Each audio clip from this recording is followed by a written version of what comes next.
사랑하는 시흥동산교회 성도 여러분, 간밤 잘 주무셨습니까? 덥고 습한 날씨에 건강 잘 챙기시고 특별히 신선한 음식을 잘 구별하여 드시길 바랍니다. 우리가 살면서 가장 기본적인 것들, 잘 먹고 잘 자고 잘 응가하고 몸을 많이 움직이는 것, 이런 아주 기본적인 것들만 잘해도 우리의 육신은 건강해질 수 있습니다. 우리의 영적 건강도 마찬가지죠. 말씀 보고 기도하고 열정을 다해 예배 잘 드리는 것, 다른 거 다 차치하고서라도 이런 기본적인 것에 충실한 삶을 살면 우리의 영적 건강은 잘 지켜질 수 있습니다. 그처럼 영육이 강건해지는 것은 어떤 엄청나게 복잡한 비법이 따로 있는 것이 아니죠. 영육이 강건해지는 방법은 굉장히 단순하고 그 방법을 모르는 사람은 없습니다. 단지 그 방법을 따르느냐 따르지 않느냐의 차이일 뿐이죠. 아주 심플한 진리. 좋은 것은 가까이 하며 내 것이 되게 하고 나쁜 것은 멀리 하며 내 품에서 떠나보내는 그런 삶을 살 때 우리의 영육의 강건과 즐거움이 가득하게 될 줄 믿습니다. 자, 그럼 오늘 2021년 8월 4일 수요일 시동을 위한 메시지 지금 시작합니다. 오늘 우리에게 주시는 하나님의 말씀은 이사야서 56장 1절에서 8절의 말씀입니다. 이사야서 56장 1절에서 8절의 말씀. 우리 하나님은 운명을 바꾸시는 연출자이십니다. 하나님은 정의와 긍휼로 이 땅에서 소외되고 가난한 영혼을 구원하시고 그들의 운명을 바꾸시는 분이십니다. 성경 안에서도 많이 찾아볼 수 있고요. 또 영화나 드라마에서도 그런 이야기들이 많이 있죠. 어떤 힘겹고 절망스러운 삶을 살던 주인공이 어떤 운명에 의해서 반전을 이루고 또 역전의 상황을 만들어내는 그런 이야기들을 우린 자주 접합니다. 사람들이 그런 이야기를 좋아하고 또 그런 이야기에 감동을 받는다는 것은 우리의 인생에도 그런 절망과 소외를 경험한 적이 누구에게나 다 있었기 때문이죠. 오늘 본문에서도 철저하게 소외되고 멸시받던 사람들이 등장합니다. 사람들의 비웃음과 조롱, 멸시와 천대, 공동체에 의해서 철저하게 따돌림 당하고 웅크려 있던 사람들입니다.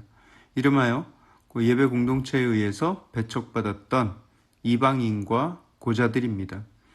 당시 바벨론의 포로로 살아가는 사람들 중에는 유다 사람들뿐만 아니라 바벨론의 그 광대한 제국, 세계 각처에서 포로로 끌려온 사람들이 많이 있었습니다.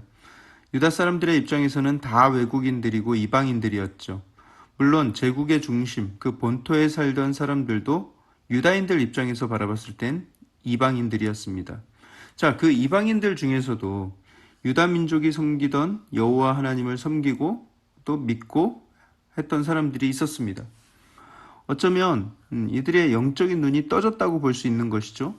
자신들이 속한 민족이 우상 숭배를 하고 온갖 영적으로 악하고 또 두려움을 유발하는 미신적 행위를 강요했다면 여호와 하나님을 섬기는 것은 그렇지 않았기 때문입니다. 그리고 하나님이 유다 민족을 얼마나 아끼고 신실하게 보호하시는 하나님이신지, 얼마나 능력이 많으신지를 그들 곁에 살면서 보게 된 것이죠. 마치 우리가 이번 에스더 시리즈에서 발견했듯이 에스더와 모르드게의 승리와 형통을 그 온 바사지국 사람들이 보고 난 뒤에 유다 사람들을 두려워하고 또 개종하고 유다인 되는 자가 많았다 이렇게 기록하고 있었지 않습니까? 그처럼 하나님의 일하심을 보고서는 더 이상 자기들의 헛된 우상이 눈에 들어오지 않는 것이죠. 유일한 신, 창조주 하나님을 발견하면 그 앞에 엎드려 경배하게 될 수밖에 없는 것이죠.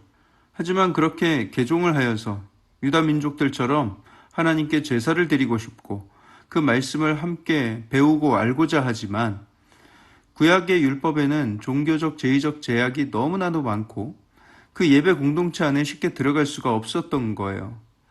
유다 사람들 사이에서는 정통성을 강조하고 순수성을 강조하면서 이방인들을 자신들로부터 분리시키려는 경향이 강했던 것으로 보입니다. 또 그들 사이에는 고자들도 있었는데요. 레위기 말씀에 고안이 상한 자나 음경이 잘린 자는 여호와의 총회에 들어오지 못하리라 말씀하고 있습니다. 그렇기 때문에 이 말씀에 의거해서 고자들에게는 예배의 기회조차 주지 않고 또 유다인이 되지 못하게 만드는 움직임이 있었습니다. 하지만 하나님은 소외받고 멸시받던 이들의 운명을 바꾸어 주십니다. 영원한 구원으로 인도해 주시는 거예요. 물론 레위기 말씀에는 여호와의 총회에 고자들은 못 들어온다 이렇게 말씀을 하셨지만 그 가운데서 구원을 받을 수 있는 경우를 허락해 주시는데요. 4절을 보세요. 고자들이라 할지라도 나의 안식일을 지키며 내가 기뻐하는 일을 선택하며 나의 언약을 굳게 잡는 고자들은 하나님의 특별한 은혜를 경험하게 될 것이다 이렇게 말씀을 하고 계세요. 하나님은 어떤 신체적인 결함이나 부족함을 어떤 공동체의 결격 사유로서 보지 않으세요. 오히려 긍휼의 마음으로 그들을 구원하시고 그들의 운명을 바꿔주길 원하시는 하나님이십니다. 그들에게 어떤 은혜가 임하는가? 5절을 보세요. 내가 내 집에서 내 성 안에서 아들이나 딸보다 나은 기념물과 이름을 그들에게 주며 영원한 이름을 주어 끊어지지 아니하게 할 것이다. 할렐루야. 그들이 이 땅에서 자녀를 얻을 수는 없겠지만 자녀들보다 더 나은 기념물과 영원한 이름을 그들에게 주겠다. 자녀가 있는 사람들은 그 자녀를 통해서 그 신앙의 기업이 이어져 가는 것을 보겠으나 그보다 더 확실한 하나님의 기업, 영원한 이름을 주겠노라 약속하고 계신 것이죠. 여러분 이게 얼마나 귀한 소식입니까? 어제 뉴스를 보니까 어떤 동네에서 장애인 복지시설이 들어오는 것에 반대하여서 주민들이 단체로 시위를 벌이는 장면이 보도가 되었습니다. 집값 떨어진다는 거예요. 그런 집단 이기주의, 하나님을 믿지 않는다 할지라도 하늘이 무섭진 않은지 정말 인간의 추한 민낯이죠. 하지만 우리 하나님께서는 연약함을 긍휼히 여기시며 구원해 주시는 하나님이십니다. 약함을 강함되게 하시는 하나님의 은혜가 임하고 있는 것이죠. 또 이방인들에게도 구원을 약속하시는데요. 이번에도 몇 가지 조건이 있어요. 여호와와 연합하여 그를 섬기며 여호와의 이름을 사랑하며 그의 종이 되며 안식일을 지켜 더럽히지 아니하며 나의 언약을 굳게 지키는 이방인들마다 하나님의 구원을 경험하게 될 것이다. 조건이라고 하긴 했지만 어찌 보면 당연한 거예요. 하나님을 당연히 섬겨야죠. 섬기려 하지 않고 사랑하려 하지 않고 안식일도 안 지키는데 무슨 구원을 바라겠습니까? 하나님이 안식일을 구별하여 거룩하게 지키는 것에 대해서 얼마나 진심이신지 여러분들 아시겠죠?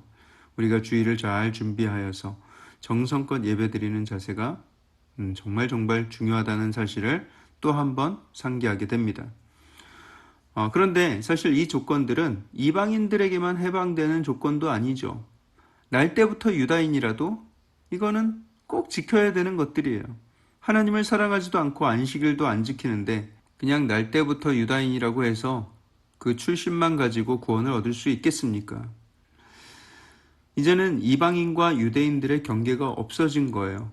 고자와 같이 육신의 결함이 있는 사람이든 온전한 사람이든 그것이 중요한 것이 아니라는 것을 하나님은 분명히 하고 계십니다. 하나님이 중요하게 여기시는 것은 출신과 성분이 아니라 그들의 중심과 하나님에 대한 사랑이라는 사실을 우리는 이 말씀을 통해 깨닫습니다.